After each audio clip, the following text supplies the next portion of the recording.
Hey, it's Ethan Skolnick for the 5 Reasons YouTube channel here at Hard Rock Stadium after the Miami Dolphins beat the Dallas Cowboys 22-20 to go to 11-4 on the season. We talk about wins that a team needs during the year.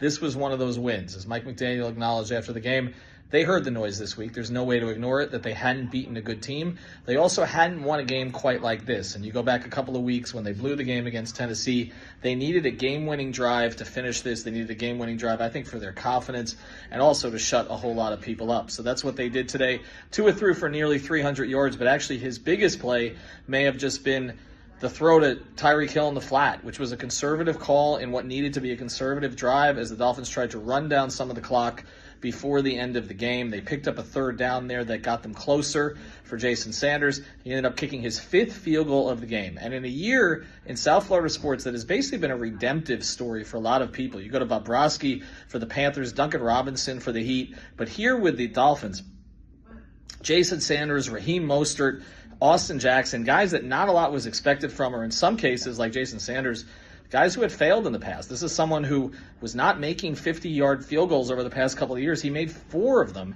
That's it, out of 12 attempts.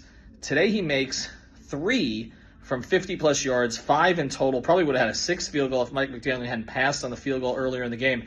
And the Dolphins did this with a lot of guys out. Mostert didn't play on the last drive. Waddle didn't play on the last drive. Makeshift shift offensive line. Javon Holland didn't play defensively today. We know that Jalen Phillips is already out, so you can't take anything away from Miami with this win. So they win 22-20, and now the huge showdown in Baltimore, which is basically for the number 1 seed. You don't want to drop that game because then you might end up in a must-win game against Buffalo in the last game of the season.